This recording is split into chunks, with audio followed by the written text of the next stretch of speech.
Hi friends, welcome to Hanbal Vidya channel. இங்கே நம்ம எதை பற்றி பார்க்க போகிறோம்னா 5ஆம் வகுப்பு தமிழ் பருவம் 3 இயல் 3 நன்மையே நலம் தரும் அப்படிங்கிற ஒரு கதையை பற்றி தான் இன்றைக்கி நம்ம பார்க்க போகிறோம். வாங்க நம்ம வீடியோக்குள்ளே போகலாம்.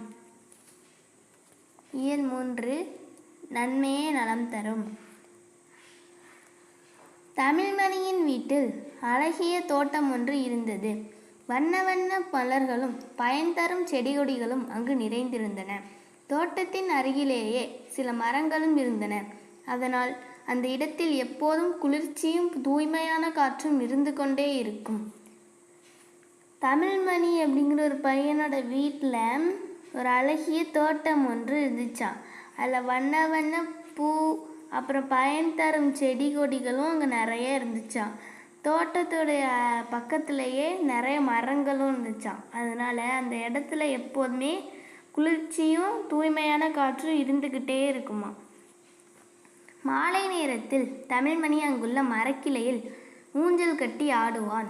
ஒரு நாள் அங்கிருந்த ஒரு மரக்கிளையில் பறவையொன்றின் கூட்டை கண்டான். பெற்றோரிடம் இது பற்றி கூறினான். அவன் தந்தை, ஆமாம் தமிழ்மணி, நான் நேற்றே பார்த்து விட்டேன். 2ஓ 3ஓ பறவை குஞ்சுகள் இருக்கின்றன. அவற்றின் கீச் கீச் ஒலியை நீயும் கூட கேட்கலாம் என்றார். மாலை நேரத்தில் சாயந்தரத்தில் தமிழ்மணி அங்கே உள்ள மரக்கிளையில் ஊஞ்சல் கட்டி ஆடுவானான். ஒரு நாள் அங்கே இருந்த ஒரு மரக்கிளையில் பறவை ஒன்று கூடு கட்டி இதை பார்த்தானா தமிழ்மணி. அவங்களுடைய பெற்றோர்கிட்ட அதை பற்றி கூறினானா தமிழ்மணி. அவன் தந்தை ஆமாம் தமிழ்மணி, நான் நேற்றே பார்த்துட்டேன். 2ஓ 3ஓ பறவை குஞ்செல்லாம் அங்கே இருக்குது. அதோடைய கீச் கீச் ஒலியை நீ கூட கேட்கலாம் அப்படின்னு சொன்னாராம். அப்பா, தாய்ப்பறவை இல்லாத நேரத்தில் நான் அந்த பறவை குஞ்சுகளை எடுக்கட்டுமா என்றான் தமிழ்மணி. உடனே அவன் அம்மா, நீ அப்படியெல்லாம் செய்யக்கூடாது. தாயிடமிருந்து பிரித்து விட்டால் அவை மிகுந்த துன்பமடையும் என்று அறிவுறுத்தினாள். அப்பா சொல்கிறாங்க, அப்பா, தாய்ப்பறவை இல்லாத நேரத்தில் நான் அந்த பறவை குஞ்சுகளை எடுக்கட்டுமா அப்படின்னு கேட்குறான் தமிழ்மணி அவங்க அப்பாட்ட.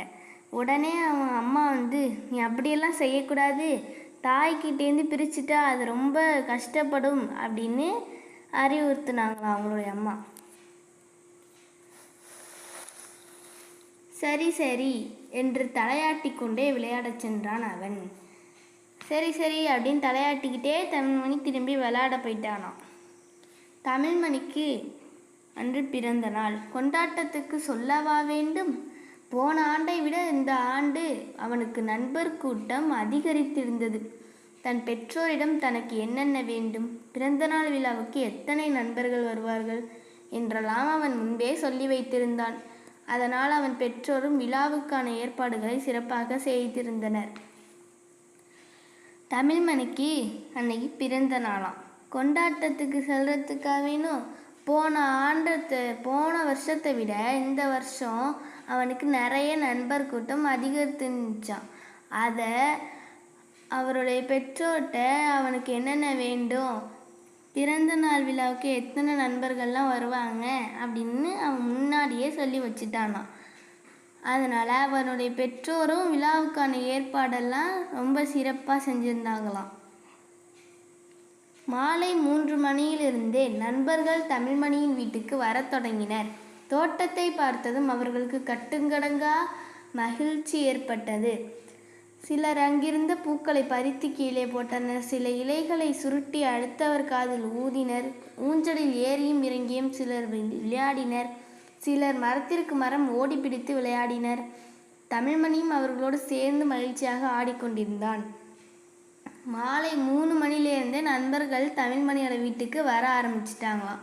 தோட்டத்தை பார்த்ததும் அவங்களுக்கு ரொம்ப கட்டுங்கடங்கா மகிழ்ச்சி ஏற்பட்டுருச்சான். சில பேர் அங்கே இருந்த பூக்களை பறித்து கீழே போட்டாங்களாம். சில பேர் இலைகளை சுருட்டி இன்னொருத்தருடைய காதில் ஊதுனாங்களாம். ஊஞ்சலில் ஏறியும் இறங்கியும் சிலர் விளையாடினாங்களாம். சில பேர் மரத்திற்கு மரம் ஓடி பிடிச்சி விளையாடினாங்களாம். தமிழ்மணியும் அவனோட சேர்ந்து நல்ல சந்தோஷமாக ஆடிட்டு இருந்தானாம். அச்சமயம் அவன் நண்பன் ரஷீத் மரத்தின் மேலிருந்து பறவை கூட்டை பார்த்தான். எல்லாரும் இங்கே பாருங்க, சின்ன சின்னதாக பறவை குஞ்சுகள் இருக்கும் போல. கீச் கீச்னு சத்தம் கேட்குது என்றான் ரஷீத்.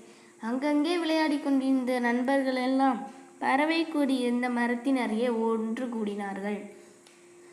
அந்த சமயம் அவனுடைய நண்பன் ரஷீத் அப்படிங்கிறவன் மரத்துடைய மேலே இருந்த பறவை கூட்டை பார்த்தானாம். எல்லாம் இங்கே பாருங்க, சின்ன சின்னதாக பறவை குஞ்சுகள் இருக்கும் போல, கீச் கீச்சுன்னு சத்தம் கேட்குது அப்படின்னு ரஷீத் சொன்னானாம்.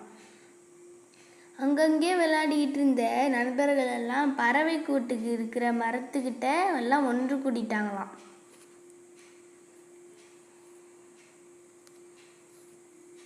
ஃப்ரெண்ட்ஸ், இதோடைய தொடர்ச்சியை நம்ம நெக்ஸ்ட் வீடியோவில் பார்ப்போம்.